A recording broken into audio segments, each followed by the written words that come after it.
our time on Earth is not long. Like, Boris, can we can we talk about me for a little bit? I want to talk about, like... So we are getting to you, love. I'm just trying to explain where I am. Like, don't worry, it'll get to you. It'll get to you. You're not forgotten, I promise. You're on my mind all the time. This isn't just the Boris show. I'm just trying to explain. We will get to you, I promise.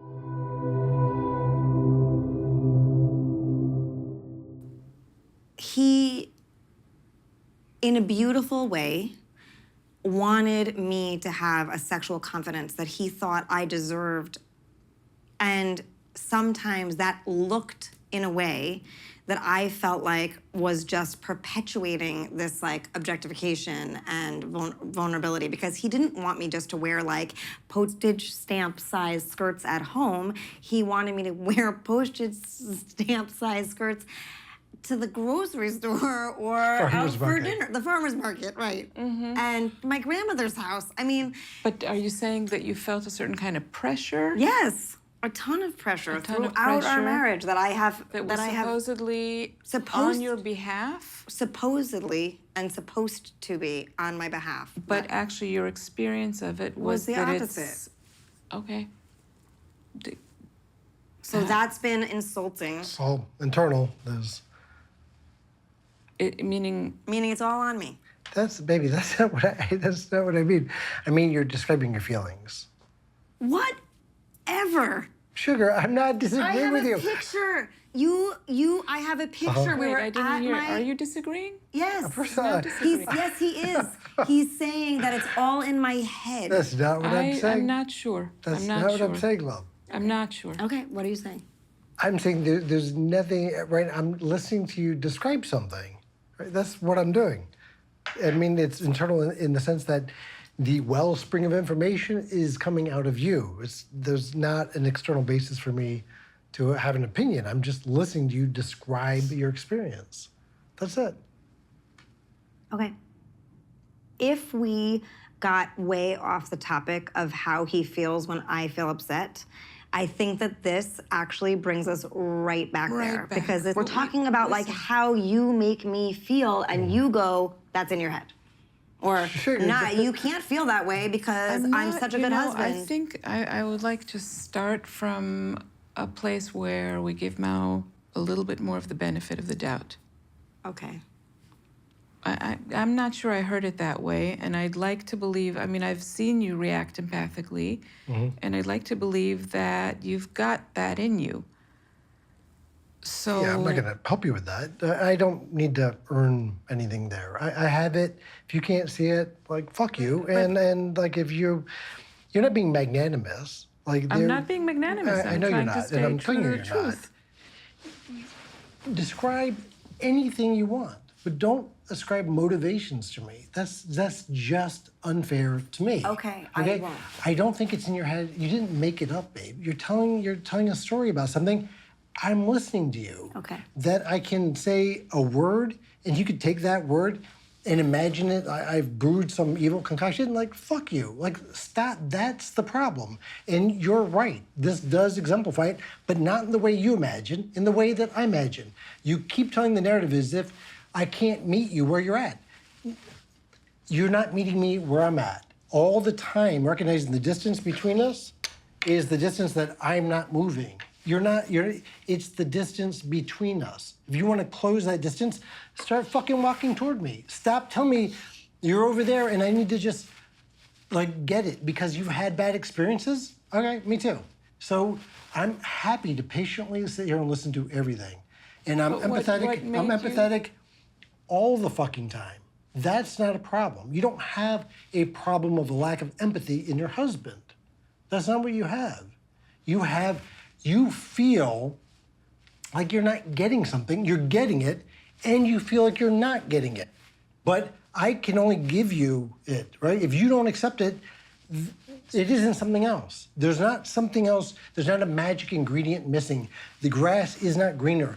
I can't do it while tap dancing. And I bent myself into a pretzel to try to figure out whatever it is that you need and then be called all sorts of fucking names in the therapist's office because I protected you. That's it. Okay? Yes. All right. I just want to check your what angered you the most is the misread of you that Annie had right now? It doesn't anger me the most. It's just the most disappointing. Like, I really still? And if you feel that way, babe, I love you. You should leave. You should not live your life in this level of consternation.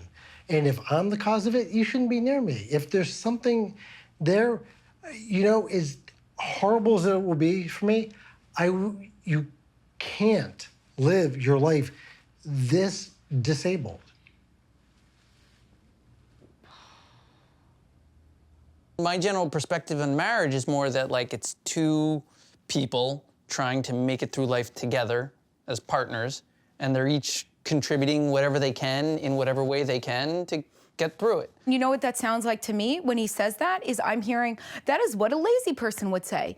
Oh, you know what it is? It's that every individual, it's like a socialism, right? So we're in a socialist cooperative now. And every person has to contribute. In the case of marriage, I feel like socialism isn't the worst model. I'm sure you feel that way. And every person has to contribute equally. Can you I'm the person that's screwed over by it because I'm the person that's contributing on every front Michal, so much more than you are. Just to be clear, that's total nonsense, No, right? it isn't. One second, I'm not doing anything towards improving our future? I'm doing more than should How do be you required measure of when me to you're do. doing enough and when I'm not doing enough? Because all I expect of you is literally one thing, and you don't do that thing. What is that one thing? Support me, so that I don't have to work. That's kind of a big umbrella to throw things under. You're right. It's so hard because I'm demanding billions of dollars out of you. What, so it's just a number? There's a number somewhere, I expect this of you? It's not a number. Call me when you've got it? I don't know. It Yeah, feels like a little maybe. bit like a ransom, honestly. Okay, well, if you're not willing to pay it, then maybe you should be married to someone else.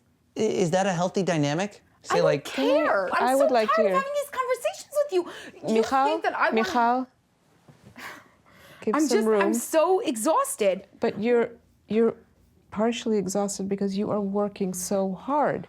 You don't need Because to that's do my all life of with that. him. But you're I can't here sit with back. me. I can't sit back. You're I always here have with to be in me. the driver's seat. Can I ask you to pause? Sure. What do you think about that? I would say that she's probably right, that I have a laissez-faire attitude, and I'm just generally comfortable with how things are. I just think that life is more manageable if you enjoy it. And I think that anyone who doesn't take it as a priority is just gonna fail miserably in one way or another. How are you feeling? Very, very angry. I've enabled you to relax and enjoy your life for the last decade. And now it's time for you to get up off your ass and start doing something and stop relaxing. Grow your damn law firm. I am working on that. I haven't seen you do anything. I feel so exhausted by this marriage. You know, it's like two people and they're in the race. And in order to get to the finish line, they both have to finish together, Like a right? relay race. Like you're tied to each Three-legged other. race. And I feel like our marriage is that I am running with all my might. I'm I'm running as dead fast weight. as I possibly can. And he's inching along, saying, it's okay, we'll get there. That has been our marriage, and I'm just tied to him. Completely what I see right here. Yes. Yes. I see how hard you're working. I get it. Where are you? He thinks it's hysterical. No. But you're still doing the work. I'm like, in terms like this, I'm ready to just punch him in the face. But you're doing so much work. And it's Let me do some exhausting to work. me. Stop it. Why do you find this funny? Why do you think I find this I feel funny? like I just hate him so much. I can't stand being around him. I'm sitting here and I want to get somewhere and I want to fix it. And it's not as though I've sat back for the past 10 years of our marriage and said, you know what? I want more children, so I'm just going to sit around on my ass and eat bonbons and pop out kid after kid, and you figure out a way to support them. I've been there with him. I've been doing everything that I need to do. And what is he doing? He's laughing. He thinks that this is funny. I'm so tired of it. I'm thinking a lot about like this feeling I've had of independence, right? Of freedom. Like, how do I maintain that now in a shared space? And so, like, I felt good about the unit. I liked it. But I definitely saw in my head separate living spaces. Like, I saw that. What do you mean? Like, a place for me to go at night and sleep and like have my night routine. And that's why we kind of we were arguing yesterday, because I really wanted a Murphy bed. I want a bed that I can pull down and it's my bed, right? But it's still a 1-bedroom. It's still not a ton of space. Like, I don't know if I want a Murphy bed taking up a quarter of the shared living space. And I was kind of envisioning that, like, we sleep in the same bed again. Like, if you don't want to live with me, then why are we getting this 1-bedroom apartment? Like, well, I do want to live with you, but I don't really see a problem with having a separate bed space. yeah, I don't know. Well, are you open to being flexible on that? Or is it, I can only sign the lease if No, we're... I just don't think that makes a lot of, I don't know. That just doesn't make a lot of sense to me. Like, are we coming together or not? Can you tell us something about how you're feeling about what Brock is saying? That he's suggesting that you sleep separately? How are you feeling about it? I'm feeling sad that, like, you're not excited. It sounds like this is gonna be like, what? You plugging your nose and swallowing this decision down? Like, I didn't think that it would be this, like, huge negotiation to, like, sleep in the same fucking bed. I mean, you're getting mad, but you're saying that underneath it sounds like you're hurt? Yeah. Because you're understanding it as a statement that Brock is... I mean, it definitely feels like a rejection, obviously. A rejection of... Being with me, loving me, wanting to be in partnership with me. I understand that when you interpret something as rejecting, it can make you kind of tight and protective of yourself, but I don't know if that's what's going on. So maybe you can ask openly if that's what it's about. Yeah.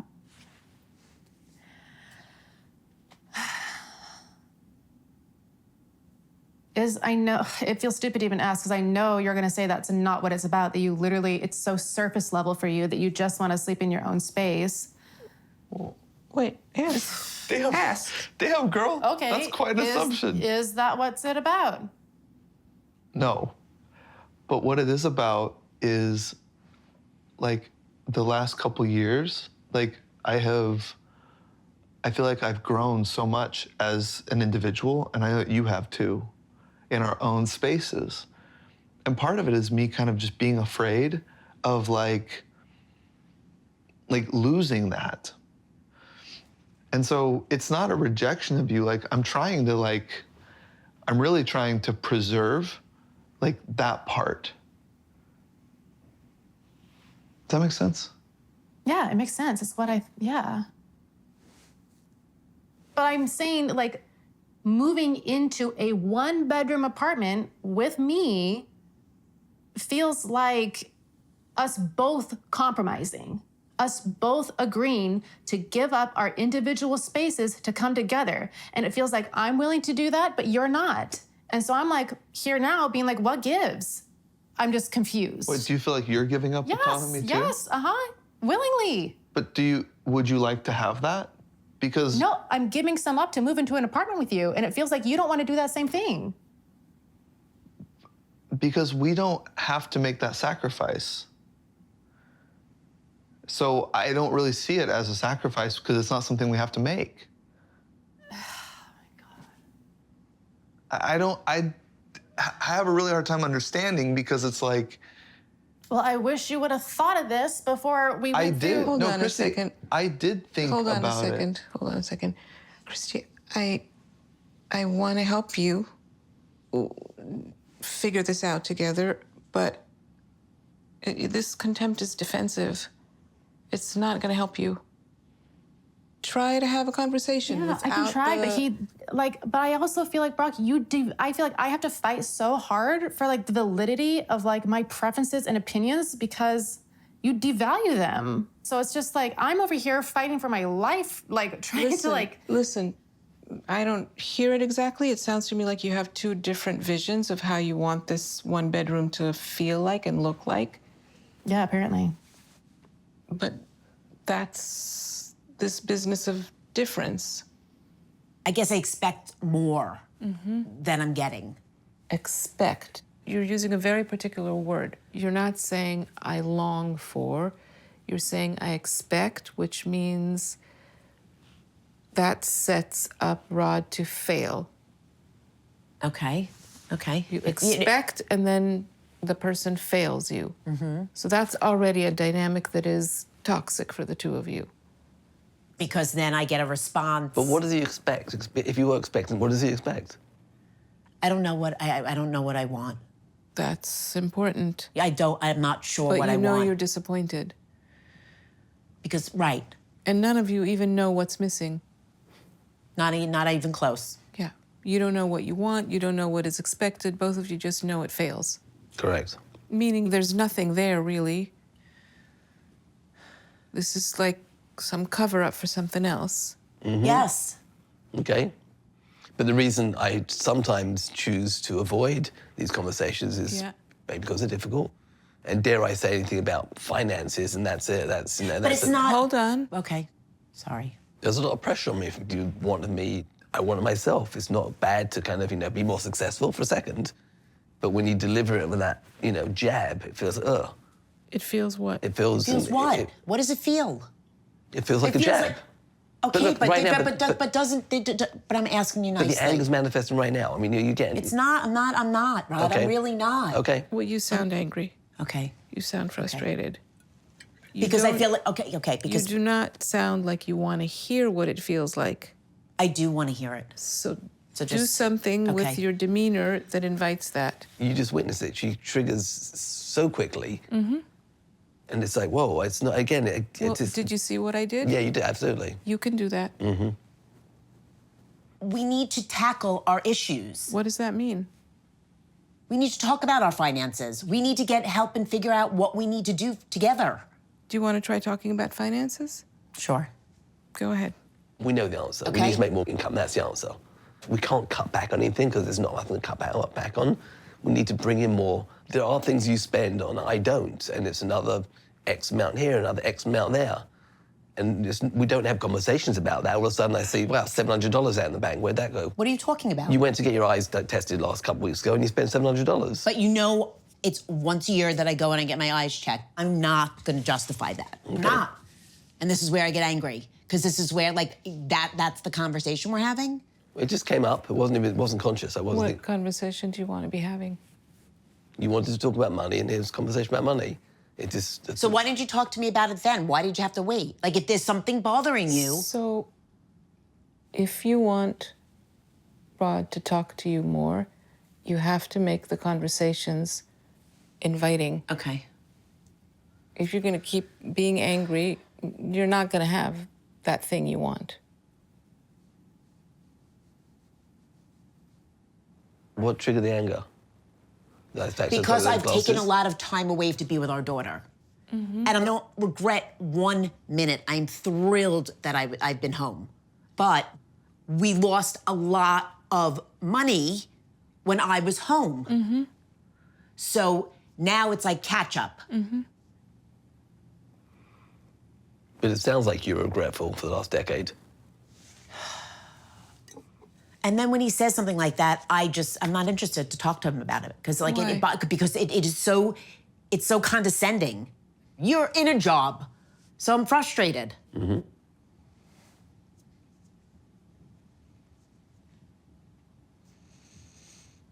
I just feel like it's the same dialogue over and over again. Years of it, because I feel like it's so suppressed for so long on the reality, on how much it hurts. What hurts?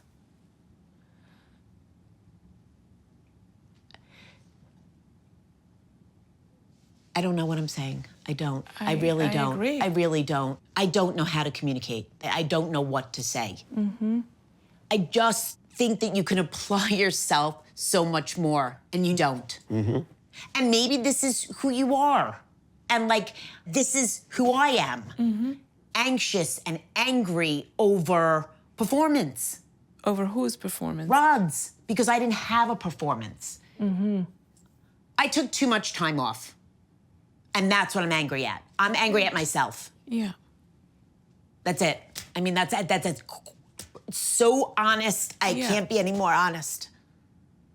There's things in life that one doesn't wish to do, but one has to do. And there's things in life that one doesn't wish to do and doesn't have to do. And there is a fuckload in my life that is in the third department. Like? I will never again live in a house. It is somebody else's dream. I'm running around trying to figure out what filter needs to go into the water softener. You multiply that by 20, 40, like there's a dozen tasks like that that arrive at your doorstep every day. Our time on earth is not long, like. Boris, can we can we talk about me for a little bit? I want to talk about, like. So we are getting to you, love. I'm just trying to explain where I am. Like, don't worry, it'll get to you. It'll get to you. You're not forgotten, I promise. You're on my mind all the time. This isn't just the Boris show. I'm just trying to explain. We will get to you, I promise. So how does all of this play out between the two of you, and what is the ask? So I'm radiating negativity, which is no fun to be around for Jessica, and. So all of this is on your mind and heart. Yes. And what happens? So, like, right now, I'm feeling like, let's talk about us and the other side of the coin. Like, there's all the things that Boris feels he needs to be doing, and then there's the stuff that I need to be doing for us to live right now. I have to make money. And I was more stable at one point, and I'm getting less and less and less stable. Because what is happening here is happening here. How? I've been not physically well for a while. I've had a persistent cough for like nearly a year. I've lost weight that I wasn't trying to lose. Sometimes my hands will shake. My immune system is just shot. Like, if I get something, I don't get over it. It just stays. That plus the emotional part of it, I just see that I'm heading towards a place where I will probably not be able to work at all. Yeah. And I said to you, I think that I need you to go away for a while. I need you to move out in order to calm this situation down. What would you prefer? I would prefer to stay there. It's not a life that works for me, but it's even worse to move out. Can the two of you imagine what would be a better idea to just either take a break or separate? What can you live with? One very easy thing, one very clear but not easy thing from both of us. Boris figures out ways of not being so upfront with everything that's making him upset. Jessica continues tolerating and acknowledging Boris's difficult moments by engaging with them in a way that makes him feel like this is her burden too. But I want to ask whether the solution you're looking for, trying to recruit Jessica to the task, is the way to go. I just want to tell you that sometimes that is a fantasy that is not realistic. Recognition and acknowledgement and shared purpose cannot be a fantasy. I don't know. I don't know. Recognition sometimes is code name for something that is beyond another person's capacity to give. But then it's not a good dynamic for me. Trust me, from clinical experience, sometimes the ask from another person, they can't give it to you. It might be that Jessica is saying to you, I cannot be the person helping you here. I understand. The thing that I'm seeking, the other person can't give. Okay, well, I want to hear that. I want to hear the two of you try to figure that out. We did this last week. Let's not, we So how can I help you with that? Look, the fact is that Jessica, and I think a lot of it is valid and understandable, is fucking furious with me existentially. And has very, very, very little rope to do anything other than grit her teeth through what I'm going through. She doesn't want to deal with this. She doesn't want to hear about it. What does it mean to deal with it? It's just with real soul and heart, just be like, love, this is a catastrophe for you. Like, in terms of personal identity and self-worth or purpose, whatever you, what, why is that your reaction? Because I have done that. I've done that. And you do not feel that it is enough. Can you open yourself up to the possibility that you haven't? Your feelings are so big and so, they fill up a lot of space. They take up all the room. I'm tired of fighting for space. I understand.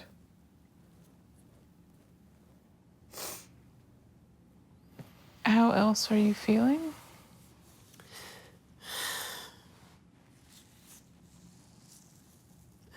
I was initially hopeful, and now I feel